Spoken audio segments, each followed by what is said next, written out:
안녕하세요. 저는 딸기 만두 소리책 딸기입니다. 오늘 엄마가 읽어 주실 책은 우리 들의 누이입니다. 작가 홍정욱, 출판사 이후입니다. 낭독을 허락해 주신 작가 선생님 고맙습니다. 듣고 계신 이모, 삼촌 감사합니다. 구독, 좋아요 눌러주세요. 봄, 바람에 감기 조심하세요. 사랑하고 축복합니다. 또 만나요. 안녕하세요. 저는 딸과 함께 책 읽는 엄마 소리책입니다.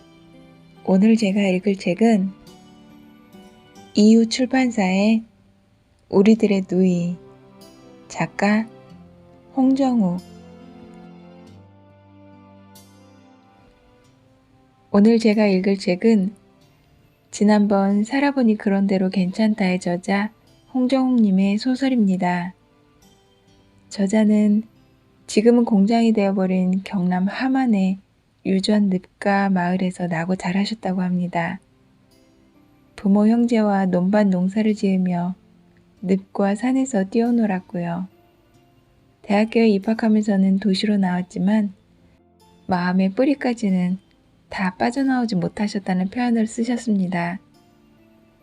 교사 생활을 하면서 틈만 나면 아이들과 산과 내로 그리고 들로 나다녔다고 하시네요.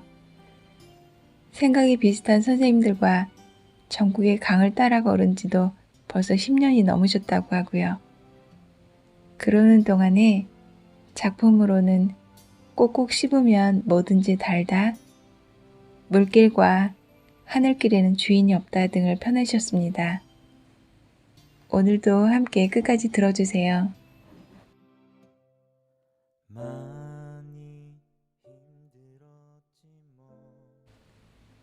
어둑살이 내려앉자 뾰족하던 것들은 끝을 잃고 둥그런 몸뚱이만 남았다. 3월의 바람은 목줄 잡힌 연처럼 마음대로 꼬리를 흔들었다. 잦아들었던 불이 아궁이 밖으로 혀를 날름거렸다. 자리를 바꾸어 앉는 산비둘기 소리가 대숲에 바스락거리는 소리에 묻혔다. 유전늪에 뿔을 담근 천재봉은 골짜기마다 문을 닫고 말없이 바람을 맞았다. 마당에서 떠오른 희뿌연 바람이 마루에 흙가루를 뿌렸다. 마구간에 엎드린 소는 바람을 피해 코를 당겼다.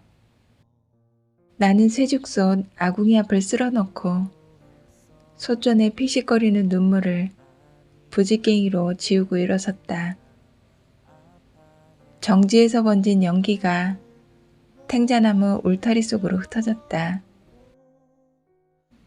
질정없는 2월 바람이라도 해가 지면 아아들을 대불고 자라간다더니 올 2월 바람은 어쩐 일로 밤낮도 없이 이리 불고 구남이 방에 들어갔나. 정지에서 나온 엄마가 앞치마에 젖은 손을 닦고 마루로 올라서며 말했다. 엄마가 할배 방으로 들어가는 것을 보고 마당으로 나섰다. 한 바퀴 돌고 올게. 엄마의 대답을 듣지 않고 삽작을 나섰다. 푸른 고개로 길을 잡았다. 길게 숨을 뿜어냈지만 마음속에 남아있는 갑갑한 것은 다 빠져나가지 않았다. 이제 모든 것이 정해졌다. 어젯밤 저녁 밥상에서 학교를 그만두겠다고 말했다. 내 속에서는 더 숨을 곳이 없는 말이었다. 아버지는 말없이 수저를 놓았고 동생들은 나를 빤히 바라보았다. 말이 없던 엄마는 정지방에서 밤새 울었다. 나는 엄마의 울음소리가 방을 에워싼 어둠에 갇혀 있기만 바랐다. 무슨 일이 있어도 굶지 말아라. 아직 덜 큰 몸이다. 알아들었나? 언니하고 싸우지 마라.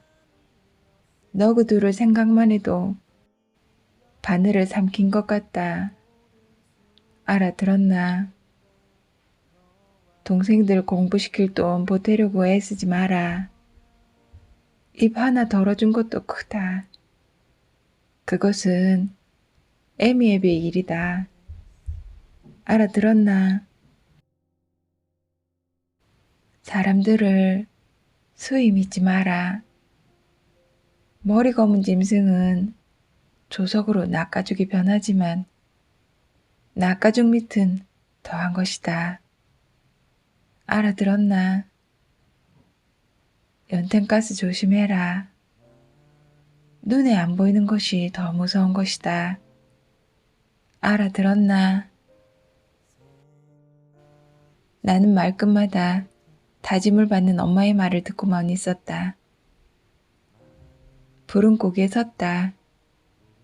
하늘은 어두웠다. 별도 보이지 않았다. 고속도로에는 차들이 줄지어 내달리고 있었다. 차의 불빛에 드러난 학교가 빙빙 돌다가 사라지곤 했다. 내리막길을 걸어서 학교 운동장으로 갔다. 운동장은 비어 있었다. 이승복 동상 밑에 쪼그리고 앉았다. 운동장에도 흙바람이 일어났다. 흙바람은 해오리 치며 측백나무 울타리 옆 우물가로 달려갔다. 입 안에 모래가 씹혔다. 천천히 우물가로 걸어갔다.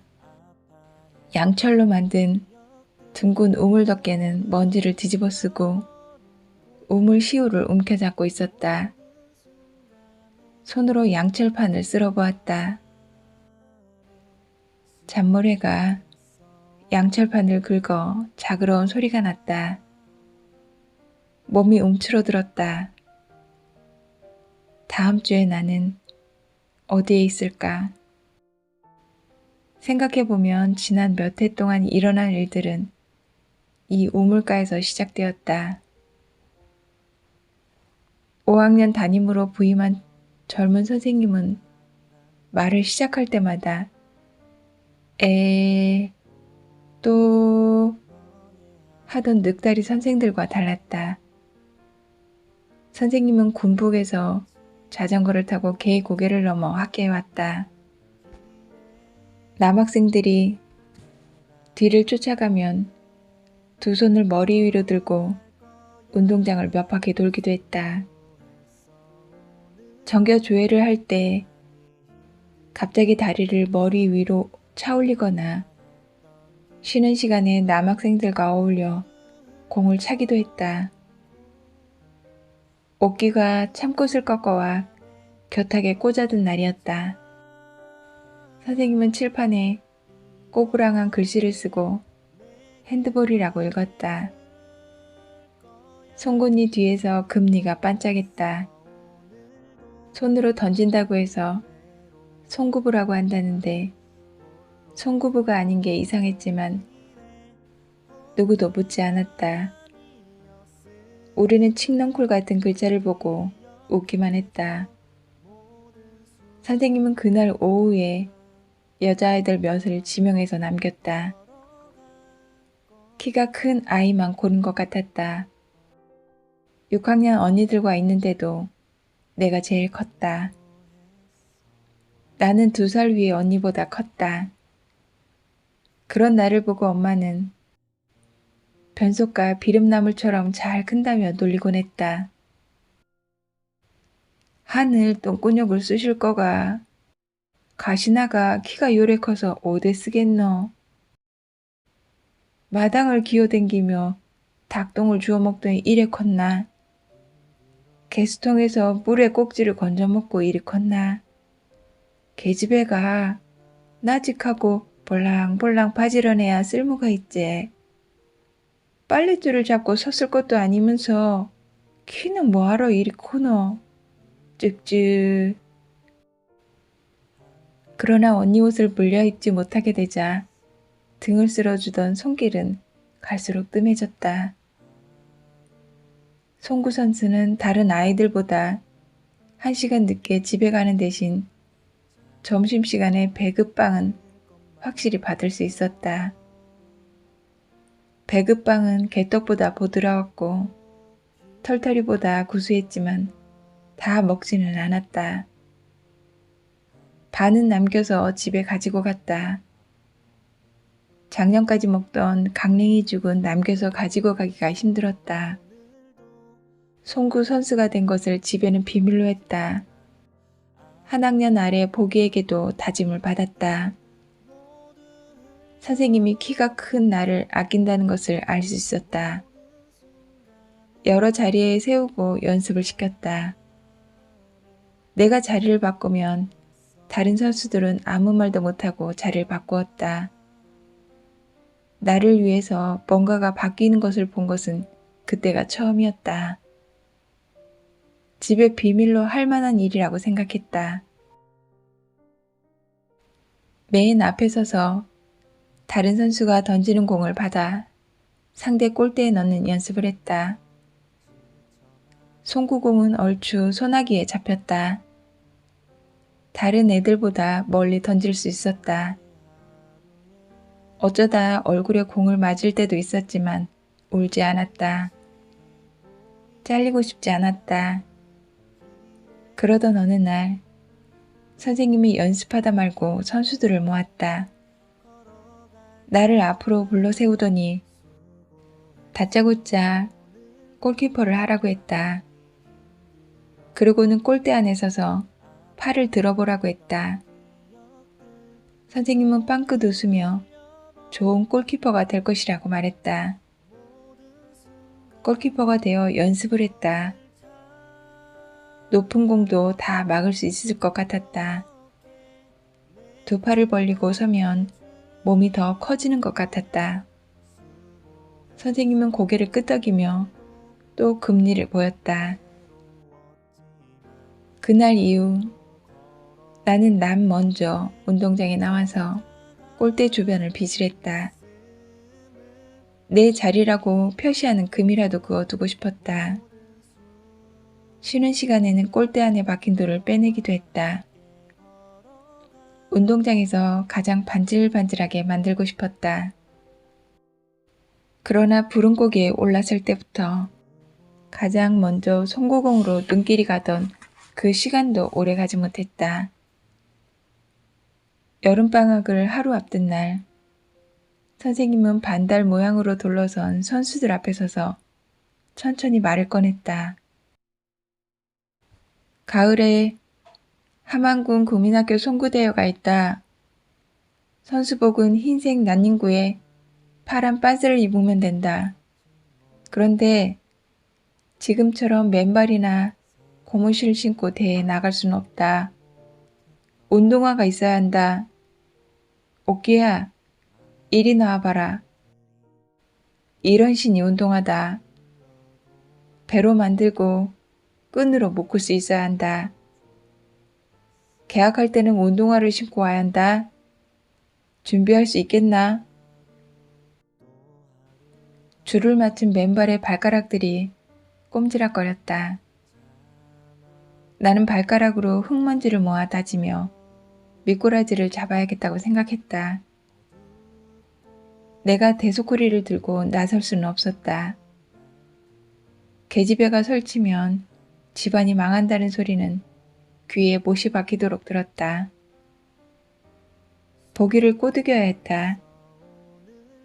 다행히 고무신을 들매끈으로 짜매고 공을 차던 보기도 운동화 타령을 한 지가 오래되어 쉽게 말이 먹혔다. 엄마가 반은 가져갈 것이고 나머지를 보기와 나누기로 했다. 보기가 6, 내가 4. 보기가 육을 가지는 대신 송구 선수 운동화를 사려고 한다는 것은 비밀로 하기로 했다. 토끼를 사서 키울 것이라고 입을 맞췄다. 틈만 나면 미꾸라지를 잡으러 나섰다. 아침부터 비가 오는 날은 아무도 간섭을 하지 않아 운이 좋은 날이었다. 보기가 소쿠리를 잡았고 나는 쇠죽을 떠 나르는 고무 양동이를 들었다. 도랑이 깊으면 역할을 바꿨다. 잡은 미꾸라지는 차곡차곡 모았다. 4일, 9일장인 군복장과 5일, 10일인 가야장에 내다 팔 장거리를 만들었다. 간혹 곡거리로 줄어들기도 했지만 열흘에 한 번은 장거리가 되었다. 그때마다 내게 떨어지는 것은 200원이나 300원이었다. 돈을 장독 뒤에 묻으며 종종 선생님을 떠올렸다. 방학이 끝날 때쯤 보기는 토끼 한 쌍을 샀다. 개학날 발걸음이 무겁지 않았다. 옥기를 만나서 다음 가야장에 같이 가자고 약속했다. 육성회비 봉투를 받아들고 집으로 왔다. 다음 날 아침에 엄마가 불러 세웠다. 엄마는 육성회비 봉투를 당당히 들고 있었다. 골마루로 두어 번 쫓겨나서야 냈던 육성회비를 웬일인지 기한도 되기 전에 내놓은 것이었다. 받아라. 육성회비다. 우리는 못 배워서 땅을 파먹고 살지만 너그는 힘이 되는데 꺼정 시킬 터이 한눈 팔지 말고 배워라. 재물은 도둑맞기 쉽지만 배운 것은 머릿속에 있으니 항우 장사라서 빼앗겠나. 둘이 미고랭이를 잡아 팔아 보태서 좀 수월했다. 엄마는 상을 주듯 누런 봉투 2개를 내게 내밀었다. 책보를 풀어서 책갈피 속에 넣고 다시 묶었다. 산수책이었다. 등에 붙은 책보가 날개인 듯 가벼웠다. 푸른 고개를 넘어갈 때까지 뒤따라오던 보기가 몇 번이나 같이 가자고 소리를 질렀다. 학교에 도착해서 우물부터 찾았다. 우물에는 10리길을 걸어온 다른 동네 아이들이 철모 바가지에 뜬 물을 마시고 있었다. 앞에 수구려 물을 마시던 영곤이는 벌써 등이 젖어 있었다. 그런데 물을 마시던 영곤이 놈이 갑자기 바가지를 머리 위로 들더니 뒤로 물을 뿌리고 도망갔다. 우두커니 서 있던 나는 큰 키 때문에 오롯이 뒤집어 쓰고 말았다. 저놈의 새끼. 옷이 몸에 달라붙어 따라 뛰어갈 수가 없었다. 내 뒤에 일상이 멀겋게 서 있었다. 아마도 보기가 양보했을 것이다. 복수를 뒤로 미룰 수밖에 없었다. 엉거주춤 옷을 잡아 가슴을 숨기고 물을 마시는데 옥기가 달려왔다. 선생님이 송구장에서 부른다고 했다. 책보를 풀어 체육복을 꺼냈다. 변소에 가서 갈아입고 송구장으로 갔다. 책보는 중앙 화단에 서서 하늘로 주먹을 찌르고 있는 이승복의 다리 사이에 두었다. 어디서든 보이는 자리였다. 선생님은 보자마자 운동화를 구했느냐고 물었다. 나는 다음 장날이면 된다고 했다. 선생님은 어깨를 툭 치며 말했다. 동생은 작은데 니는 어째서 키가 이리 크노? 선생님이 말을 이었다. kit바가 잘하모 적어도 지지는 않는다. 생각해봐라. 공격수가 정신이 나가서 한 골도 못 넣는다 치자. 다른 선수들이 어벙해서 우리가 뻥뻥 뚫린다고 치자. 그런데 네가 적의 공격을 큰 키를 이용해서 다 먹어버리면 어찌 되겠노? 그라모 페널티킥 아니 페널티 드로우를 해. 생각해봐라. 누가 유리하겠노? 니만큼 키가 큰 골키퍼가 함한군에는 드물다. 선생님은 개처럼 팔과 다리를 벌리고 옆으로 왔다 갔다 하며 말했다. 페널티? 그게 뭡니까? 아, 그건 골키퍼하고 적군이 1대1로 서서 지르는 거야. 적군이 혼자 나와서 던지고 네가 혼자 막는 거지. 예. 자신 있지? 됐다. 이제 가봐라. 바로 뒤돌아서서 뛰어가기가 좀 그랬다. 옆걸음으로 살구나무 밑으로 몇 발짝 다가가 이승복과 눈이 마주쳤다. 각도가 달라져서인지 다리 사이가 빈 듯했다. 아, 육성회비. 뒤통수에 벼락이 치는 것 같았다. 책보는 잔디 위에 떨어져 있었다. 젖은 옷에서 배어나온 물에 보자기가 얼룩져 있었다. 책보를 풀고 산수책을 뒤졌다. 없었다. 다른 책 사이사이를 다 뒤져도 노란색의 육성회비 봉투 2개는 보이지 않았다. 앞이 캄캄했다. 동상 주위를 둘러보며 찾았지만 마찬가지였다. 선생님의 불호령에 아침에 오물물을 마신 아이들이 조회대 앞으로 불려나왔다. 물을 뿌리고 도망간 영곤이는 줄도 서기 전에 뺨부터 몇 대 맞았다. 교장 선생님까지 나와서 1교시 마칠 때까지 반드시 범인을 잡아야 한다고 명령했다. 우리 반은 솔잎을 물고 눈을 감았다. 나는 골마루에 따로 서 있었다. 선생님은 거짓말을 하는 사람의 솔잎이 자랄 것이라고 했다. 양심을 속이면 자기도 모르게 몸에서 열이 나서 솔잎이 자라는 것이라고 했다. 나는 눈앞이 물속 같았지만 매일 송기를 벗겨먹는 아이들에게 통할 말이 아니란 것은 알았다. 그날 오후 보기편으로 선생님의 부름을 받은 아버지가 학교에 다녀왔다. 책보가 마당에서 속의 것을 내놓았고 나는 송구 선수를 그만두어야 했다. 운동화는 육성회비가 되었다. 찍소리도 못했다. 아버지와의 밥상에서도 눈을 마주치지 못했다. 아버지의 눈길이 내게로 쏠리면 엄마가 선수를 쳤다. 하늘 높은 줄만 알았지. 땅 넓은 줄은 모르는 년이. 별실이 키는 커갖고 송구가 먹고 거기에 정신이 팔려가 육성회비를 흘리뿌고 밥을 더 빨리 먹었고 빨래도 빨리 했다. 아버지의 눈길을 피해 다녔다. 봉투는 사흘 뒤에 1학년과 4학년 변소안에서 하나씩 발견되었다. 영곤이가 봉투를 처음 발견했으나 선생님에게 알린 것은 일상이었다.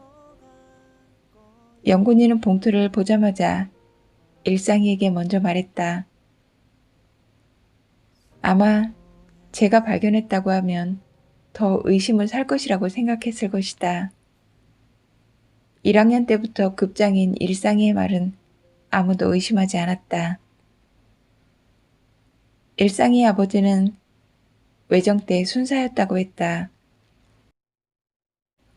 해방이 되자 삼봉산 바위굴에 숨어 살다가 얼마 지나지 않아 내려왔고 내려오자마자 면서기를 했다. 면서기를 하면서 유전늪가의 주인 모르는 땅을 거저 먹으려다가 들켜서 옷을 벗었다. 그래도 순사 끝발은 그대로였다. 영곤이는 학교에서 유전읍으로 가는 중간쯤에 살았다. 아버지의 이름이 백장군 씨인데 우리가 똥장군이라 불러도 실실 웃기만 했다. 국민학교를 졸업하고 철공소에서 일하는 형 일곤이 오빠는 리어카뿐 아니라 농약 치는 기계까지 고치는 솜씨로 이름이 났다. 그런데 영곤이는 하는 일마다 글렀다. 가물치를 잡으려다 신발을 늪에 박아버리고 맨발에 집에 가거나 아카시꽃을 따먹다가 벌에 쏘여 머리통을 2개나 달고 다니기도 했다. 집에서도 영 골아버린 놈이라고 불렸다. 영곤이가 선생님께 다시 불려가 닥달을 당했지만 육성회비는 나오지 않았다. 며칠 동안 영곤이를 보며 웅성대던 아이들도 시납으로 조용해졌다. 기가 죽었던 영곤이는 다시 실실 살아났다. 나는 영곤이가 훔쳤다고 생각하지 않았다. 제놈이 내 가방에 육성회비가 든 줄 알고 물을 뿌려서 벗어두게 한 다음 때를 노려 책벌을 풀었다고 생각할 수는 없었다. 그러면 그건 영곤이가 아니었다. 몇 번의 가야장이 지난 뒤 선생님이 교무실로 불렀다. 나는 돌짐을 지고 교무실로 갔다. 옥기 아버지가 네 운동화를 사주겠단다. 골키퍼를 다시 하면 안 되겠나? 입안이 바싹 말라왔다. 입술을 닫고 침을 모아 삼킨 뒤 천천히 말했다. 선생님, 아니 예. 머릿속에 있던 다른 말들은 입 밖으로 나가지 않았다. 그러나 선생님이라고 또렷또렷하게 말한 것은 그때가 처음이었다. 선생님은 내 머리 너머로 운동장을 바라보았다. 나는 고개를 숙이고 선생님의 와이셔츠 단추를 셌다. 단추는 점점 흐려지며 구멍이 사라졌다. 알겠다. 할 수 없는 것은 할 수 없는 것이다. 저기 운동장 건너 돌배가 맛이 들었는지 가봐라. 읽었으면 몇 개 따온나. 말을 마친 선생님이 잠시 후 돌아섰다. 나는 돌배나무를 향해 운동장을 가로질러 걸었다. 서리도 안 맞은 돌배를 누가 먹나? 생각을 바꾸려고 여러 번 중얼거렸으나 그것은 입말일 뿐이었다. 일부러 고개를 들고 천천히 걸었다. 입 뒤에서부터 짠맛이 배어나왔다. 돌배나무에 가까워질수록 할 수 없는 것은 할 수 없는 것이다. 라는 선생님의 말만 머릿속에 가득 찼다. 그 말은 머리를 흔들어 떨쳐내려 해도 질기게 달라붙었다. 집에서든 밖에서든 더 말이 줄었다. 엄마는 번데기가 되려고 그러냐고 나무라기도 했다. 어쩌면 엄마는 가을에 내가 나방처럼 날아오를 것을 알고 그랬는지도 모르겠다. 푸른 고개 넘어 문중론 두마지기의 올표를 타작하던 날이었다. 나라 가머니를 소 달구지에 싣고 푸른 고개까지 오른 일이 힘들었다. 지게를 진 보기는 앞서가고 나는 구기와 고무신을 벗어 가마니 사이에 끼우고 달구지를 밀었다. 고삐를 틀어준 아버지는 앞에서 소를 끌며 용을 썼다. 소의 입에서 나온 침이 날려 얼굴에 묻을 때쯤 푸른 고개에 올라섰다. 사람도 소도 쉬어야 했다. 아버지는 땀을 훔치고 소의 목을 쓸었다. 참깨때 타는 냄새가 내리막길을 타고 올라왔다. 엄마는 덕이를 얻고 저녁밥을 하러 먼저 내려갔다. 앞에 가만히 위에 올라타라. 고무 밧줄을 당겨 매며 짐을 추스리던 아버지가 내게 말했다. 내리막에 짐이 뒤로 기울면 소가 내리 쏠리는 힘을 감당하지 못할 것이라고 했다. 내 무게로 달구지 앞을 눌러 소가 버티는 힘을 쓸 수 있게 하자는 것이었다. 불룩한 가마니 위에서는 발 받침이 불안했다. 가마니 사이에 발을 우겨놓고 새끼줄을 꼬나 잡았다. 보기와 구기는 뒤에서 달구지를 당겼다. 둘은 신발을 벗고 새끼줄을 잡고 매달렸다.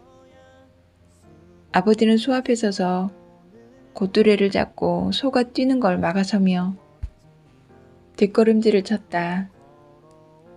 부름고개는 내리막이 끝나자마자 지게 가지처럼 꺾어야 동네로 들어설 수 있었다. 꺾이는 곳은 어른 키의 2배나 되는 언덕이었다. 콧뚜레를 잡힌 소는 고개를 쳐들며 아버지의 손을 털어내려 했다. 아버지는 안간힘을 쓰며 콧뚜레를 눌렀다. 소는 아래로 내리 쏠리는 짐을 2발로 버티며 주춤주춤 걸었다. 달구지 뒤에 달린 동생들은 맨발인 줄도 모르고 발을 끌며 악착같이 뻗댔다. 내리막을 반이나 내려왔을까. 달구지 왼쪽 바퀴가 돌에 튕겼다. 그 바람에 달구지가 기우뚱했다. 나는 밧줄에 매달리며 겨우 중심을 잡았다. 그러나 멍해가 한쪽으로 돌아가 버렸고 놀란 소는 달구지와 덩어리가 되어 아래로 내달리기 시작했다. 앞에서 소를 맡고 있던 아버지가 사라졌다. 아이고! 아버지의 외마디 소리를 귀에 담고 나는 날아가고 있었다. 새끼줄을 놓친 순간을 기억한다. 가마니 위에서 엉덩이가 공처럼 퉁퉁 튀더니 달구지가 새끼줄을 잽싸게 빼앗아 가버렸다. 나는 하늘로 날아올랐다. 엄마가 울부짖는 소리를 들은 것은 한참이 지나서였다. 동네 사람들이여, 우리야 어디 갔노? 우리 고남이가 어디 갔노? 엄마를 불러야겠다고 생각했으나 꿈속처럼 소리가 입 밖으로 나가지 않았다. 강주 아재가 아버지를 업고 뛰어가는 뒷모습이 보이고 대실 아지매집 굴뚝에서 연기가 낮게 깔리는 것도 보였다. 그러나 몸이 움직이지 않았다. 얼마나 지났을까. 여기에 말갛게 앉아있다. 등 뒤에서 유전 아지매의 소리가 들렸다. 달려온 엄마가 온몸을 만졌다. 엄마의 손길이 닿자 그때서야 손발이 살아났다. 일어나서 옷을 털었다. 손은 달구지에 달린 멍에를 맨 채 논에 처박혀 있었다. 목이 90도로 꺾여 있었다. 눈은 흰자위만 보였다. 아줌매들이 죽었다고 웅성댔다. 그러나 유전 아재가 낫으로 멍에줄을 끊어버리자 소는 대가리를 털며 일어났다. 일어서자마자 물에서 나온 개처럼 온몸을 부르르 떨었다. 동네 사람들은 우리 집으로 몰려가면서 논이 물러서 소도 나도 살았다고 말했다. 오토바이를 탄 의사가 왔다. 아버지를 진찰하고 마당에 내려선 의사가 왼쪽 어깨에서 오른쪽 옆구리를 줄을 그으며 달구지에 바퀴가 지나갔다고 말했다. 의사가 돌아가자 아재들이 나라 가마니를 지고 와서 축담에 쌓았다. 나는 배가 아플 때마다 손가락 끝을 따주던 강주 아지매가 이곳저곳을 다시 주물렀지만 아픈 데가 없었다.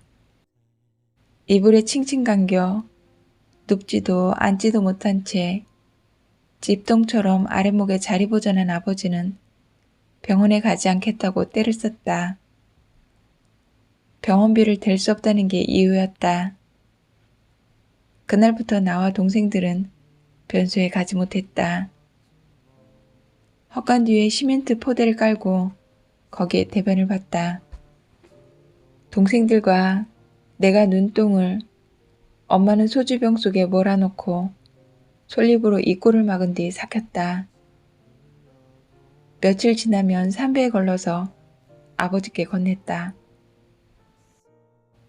아버지는 삭힌 똥을 마시고 진저를 치며 마늘을 씹었다.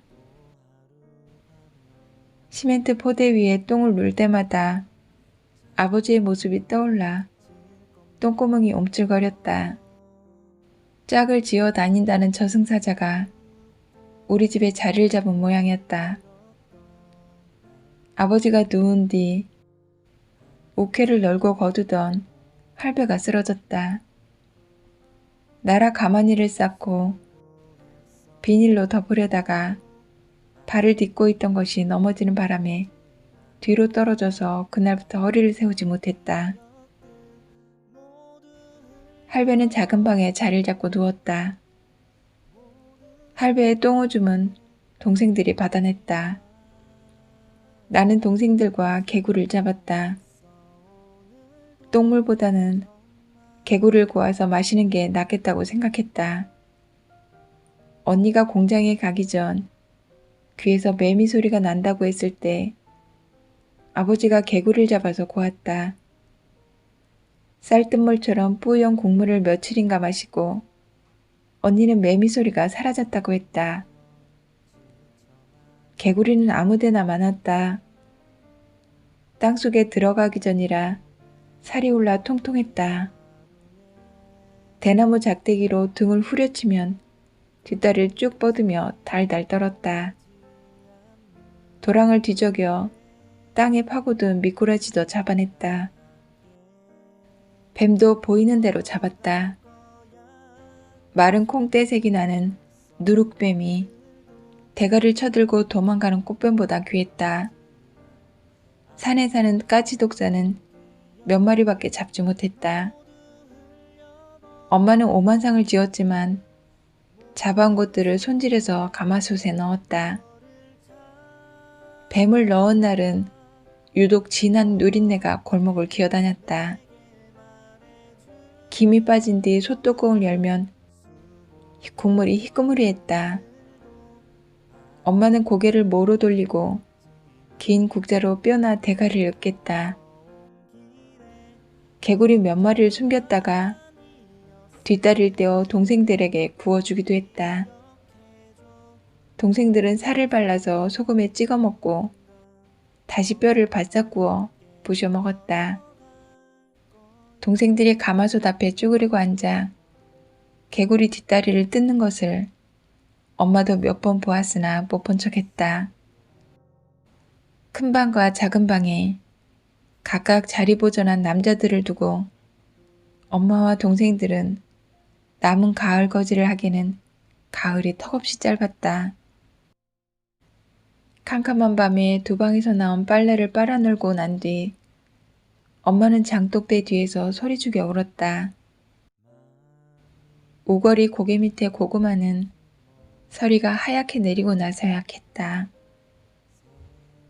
아버지는 내가 6학년이 되고 소가 새 풀을 먹을 때쯤에야 자리에서 일어났다. 일어나자마자 끙끙대며 옷자리를 만들었다. 그러나 할배는 차도가 없었다. 보리타작은 여간 성가신 일이 아니었다. 까칠까칠한 보리수염 때문이었다. 아무리 더워도 긴 옷을 입을 수밖에 없었다. 그래도 보리수염은 구석구석 살갗을 파고들었다. 보리타작은 도리깨질도 어려웠다. 줄을 세워 펼친 보리집이 한쪽으로 모이도록 빗살로 내리쳐야 했다. 나란히 서서 박자를 맞춘 도리깨질로 알곡을 남기고 보리집은 한쪽으로 몰아가는 일은 복이나 내겐 애초에 어려운 일이었다. 도리깨보다 작은 복이는 아버지의 고함에 울음을 참지 못하고 도리깨를 던져버렸다. 땀과 눈물로 범벅이 된 얼굴로 돌아서는 복이를 보고 아버지는 또 버럭 소리를 질렀다. 이놈의 자식이 뭘 집어던지 너. 엄마가 도리깨를 놓고 머리수건을 벗으며 아버지를 말렸다. 눈이 따가워서 그러지. 던지기는 뭘 던진다 카요. 여는 놔두고 어서 가서 팥죽이나 데리고 오소. 나중에 엉뚱한 소리나 듣지 말고로. 보기는 제대로 씩씩거려 보지도 못하고 소나무 밑에 쭈그리고 앉았다. 보리집을 한쪽으로 밀어대던 구기가 형의 머리에 주전자 물을 들이부었다. 잿물이 주르륵 흘러내렸다. 아버지가 밭주인을 데리러 가고 난 뒤 엄마가 보기 옆에 다가가며 말했다. 집에 가서 물이나 한 바가지 뒤집어 쓰고 오너라.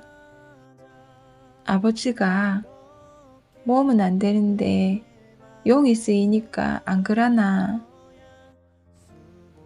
보기가 벌겋 눈을 치뜨며 다부지게 말했다. 임자부터 보리 농사는 하지 마입시도. 이리 해봐야 판도 우리 거 안 된다 아닙니까? 그래, 너그는 이 짓 하지 않고 먹고 살도록 해라. 지발. 엄마는 일어서는 보기 옆에 풀썩 주저앉으며 말했다. 내가 엄마 앞으로 주전자를 내밀었다. 엄마는 거품 마셔 주전자를 피웠다. 빈 주전자를 들고 물을 들어가는 구기 뒤로 뻐꾸기 소리가 들렸다. 저놈의 뻐꾸기는 한 해도 안 거르고 요맘때만 되면 울어싸고 지랄이고 저것이 울면 소리만 들어도 온몸이 까끄럽다. 그날 보리타작은 밤이 늦어서야 끝이 났다. 12가마니를 털어 6가마니를 밭주인 축담에 쌓아두고 6가마니는 오리 헛간에 쌓았다. 보리타작이 끝나자마자 식구대로 새 입이 난 버들가지를 베서 논으로 날랐다.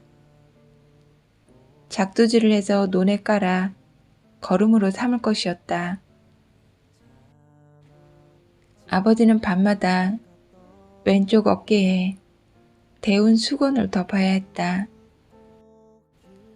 달구지의 바퀴가 지나간 아버지의 왼쪽 어깨는 뼈가 잘못 붙어 계란 하나가 들앉을 만큼 푹 꺼져 있었다. 그래도 아버지가 일어나 움직이자 집안일이 아귀가 맞아진 것 같았다. 그러나 그 정도의 형편도 오래가지 않았다.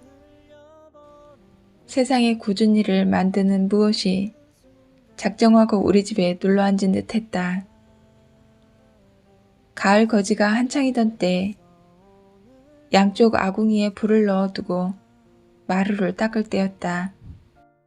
작은 방에서 할배의 고함 소리가 났다. 새죽솥 아궁이로 뛰어갔다. 너풀거리는 불꽃이 달아낸 석가리를 핥고 있었다. 장작불 불티가 튀어 불이 번진 것이었다. 봉지를 뒤집어 쓴 듯 눈앞이 캄캄했다. 아, 엄마.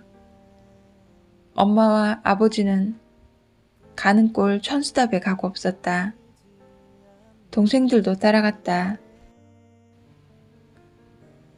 동네 샘가를 돌아 가는 꼴 가는 길로 달려가다 마침 물동이를 이고 나온 정릉 아줌매와 마주쳤다.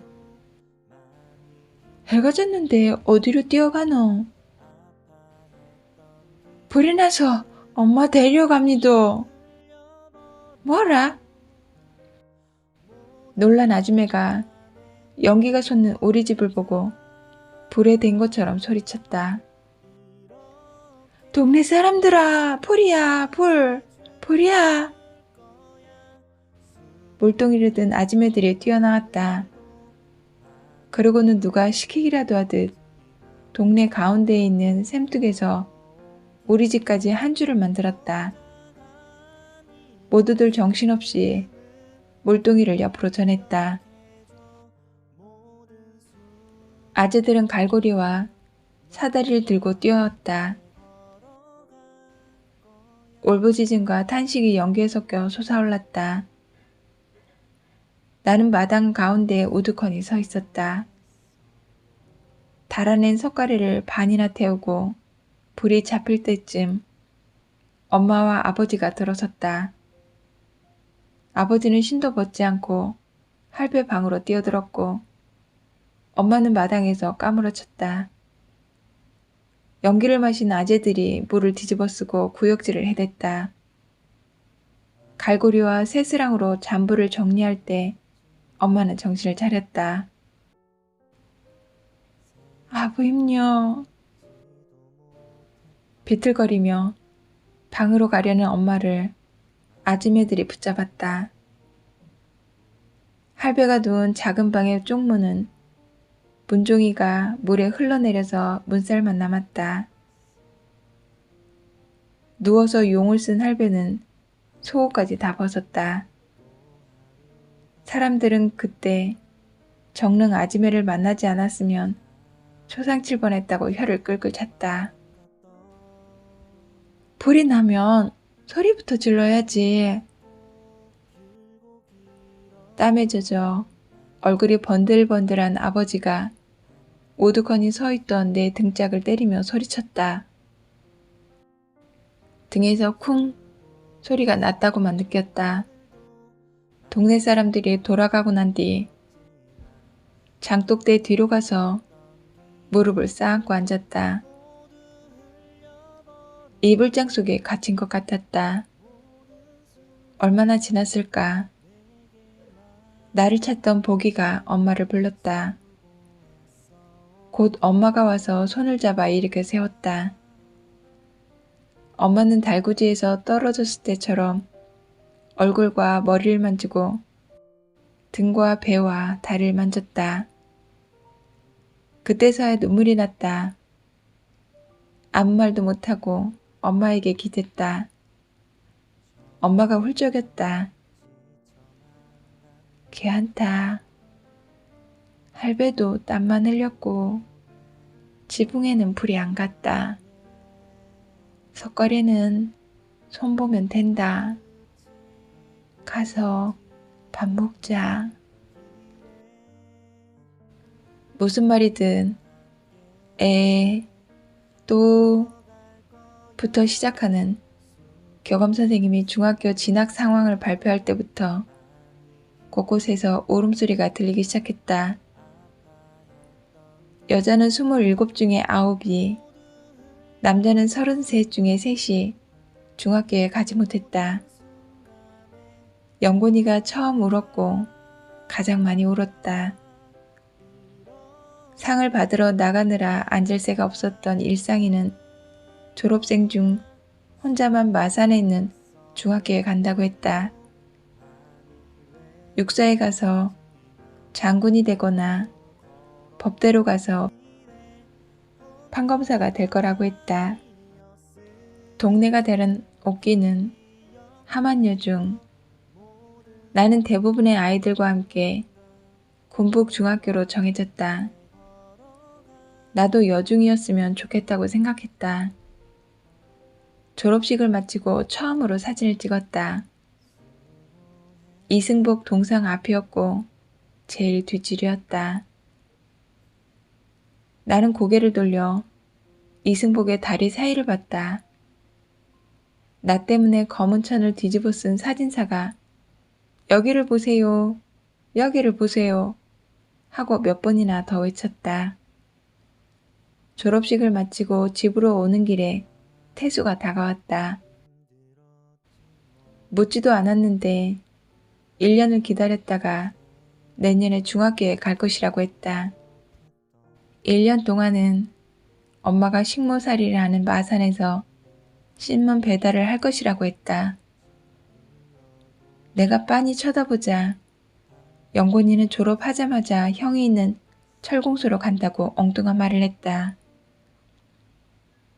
집에 오는 길에 보기가 새로 된 필통을 선물로 주었다. 구기는 볼펜 한 자루를 내밀었다. 둘 다 우등상을 보여줬다.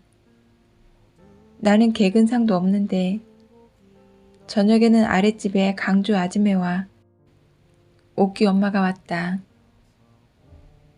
강주 아지매는 양말 한 켤레, 옥기 엄마는 머리핀이 여러 개 든 종이 상자를 들고 왔다. 나는 고개만 숙였고 고맙다는 인사는 엄마가 했다. 졸업식 며칠 뒤가 설날이었다. 언니는 도착하면 밤이 될 거니 마중을 나오라는 편지를 보내왔다. 덕이도 따라 나섰다. 덕이는 부른 고개를 넘자마자 턱을 달싹거렸다. 내가 업었다. 계곡에까지는 올라갈 수가 없었다. 방앗간 다리에서 기다리기로 했다. 큰 누이는 언제 오노? 등에 얼굴을 댄 덕이가 물었다. 인자 기차가 끽 섰다고 생각해라. 나이 많은 사람들부터 체례로 내리겠지. 큰 누야는 15살이니까 한참 뒤에 내릴 거다. 그러니까 좀 더 늦겠지. 구기가 덩이 등을 두드리며 말했다. 보기는 도랑 건너 논으로 가더니 집가리에서 집단을 너댓땀 뽑아왔다. 누야도 여 앉아라. 연년생이라선지 누나란 말을 잘 하지 않던 보기가 집단을 내려놓고 덕이를 안아서 내리며 말했다. 덕이는 내 옆으로 바싹 당겨 앉았다. 계곡의 위에 별이 초롱초롱했다. 벽이와 구기는 손을 들어 복도칠성에 바가지를 찾고 있었다. 누야 마중 나왔는가배? 태수 목소리였다. 보기에게 묻는 투였으나 내가 답했다. 니는 엄마 마중 왔나? 아니다. 그냥 나 하나 봤다. 너그 아버지 허리는 좀 낫나? 그게 몇 번이나 도진 허린데 쉽게 낫는 병이 아니라 카더라. 그래도 너그 엄마가 돈 벌어와서 약을 잘 쓰면 농사일은 할 수 있을 끼다. 그리 되겠지 뭐. 나는 좀 더 가불란다. 태수는 바지 주머니에 손을 찌른 채 계곡의 쪽 어둠 속으로 들어갔다. 겉옷 단추를 풀고 턱을 떠는 덕이를 옷 안에 안았다. 잠시 후 계곡의 쪽에서 소리가 들렸다. 보기와 구기가 달려갔다. 보기와 구기의 뒷모습이 사라진 어둠 속에서 통통 튀는 웃음소리가 마중을 나왔다. 곧 보기와 구기가 큰 가방을 하나씩 들고 나타났다. 언니는 회사원답게 나팔바지를 입고 있었다. 버기와 구기가 들고 온 언니의 가방 속에는 식구들의 겨울이 차곡차곡 쌓여 있었다. 언니가 작은 방에서 할배의 안부를 살피는 동안 엄마는 붉어진 눈으로 여러 벌의 내복을 장롱에 넣었다. 버기와 구기는 벙어리 장갑을 끼고 권투선수 흉내를 내고 있었다. 덕이는 꽃갈모자를 썼다. 큰 방을 건너온 언니가 가방 안에서 뭔가를 꺼내더니 나를 끌고 부엌으로 갔다. 옷 벗고 이거 입어봐라. 언니가 내민 것은 브래지어였다. 옷기가 입고 있어서 알고는 있었다. 촌에서는 안 입지만 여자는 꼭 입는 옷이다. 도시에서는 안 입고 다니는 여자가 없다. 갈아입으라고 2개 샀다. 머뭇거리자 언니가 재촉했다. 정지방에 들어가 입고 나왔다. 숨쉬기가 답답해서 어깨를 몇 번이나 들썩였다. 예쁘네. 벗지 말고 지금부터 입어라. 다시 가방에서 부스럭거리는 봉지를 꺼낸 언니와 함께 부엌으로 내려갔다. 이거 동생들 삶아주지요. 그게 먹고 라면인데 국수처럼 끓여 먹으면 돼요. 라면? 그거 내일 먹자. 소나무 탄 냄새가 방으로 들어왔다. 언니는 덕이를 앞에 앉히고 밥을 먹었다. 다들 군말 없이 밥그릇을 싹싹 비웠다. 언니가 왔는데도 이상하게 평소보다 조용한 저녁 밥상이었다. 2개나 밝힌 촛불이 들러앉은 그림자를 흔들었다. 버기와 구기는 다시 벙어리 장갑을 끼고 밖으로 나갔고 덕이는 언니가 업었다. 오물가에서 설거지를 하는데 손에 그릇이 쩍쩍 붙었다. 니는 밥은 먹고 댕기나? 방은 따시나? 엄마가 두레박을 내리며 언니에게 물었다. 점심은 회사에서 주고 아침 저녁만 집에서 해 먹어요. 언니가 엄마에게 하는 말은 나와 다르게 점잖았다. 나도 따라해보려 했지만 잘 안 됐다. 네가 어찌 해먹노? 식모 살면서 배웠지요. 곤노나 연탄불을 해먹어요. 반찬도 볶아먹고. 언니를 빤히 쳐다보던 엄마는 두레박물을 우물가 이곳저곳에 뿌리고 다시 물었다. 회사서 주는 밥은 먹을만 하고 오늘 먹은 저녁보다도 나아요. 여럿이 묵을 때도 눈치 안 보이게 욕심내서 묵고 회사 갈 때는 옷을 단디 입고 댕기라. 본진하다가 온다. 아직 덜 큰 몸이다. 애리서 떨고 굶으면 늙어서 병된다. 할배하고 아버지가 아파서 엄마가 고생이 많아요. 엄마는 빈 그릇을 얹은 쟁반을 옆구리에 끼며 나를 바라보고 말했다. 아픈 사람은 아픈 사람이지만 하루가 다르게 크는 네 동생들이 걱정이다.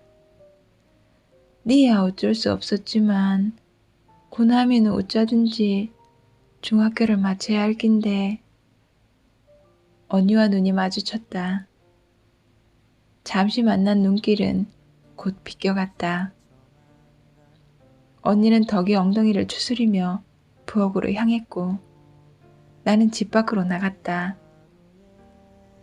대문 밖에는 애들이 몰려다니고 있었다. 부른 고개까지 걸었다. 어둠은 논보다 산에서 더 짙었다. 달구지가 떨어진 논에도 어둠만 가득했다. 집을 바라보고 섰다. 불빛은 어둠에 녹아버리고 보이지 않았다. 바가지를 엎어 놓은 것 같은 지붕의 시올만 희미하게 보였다.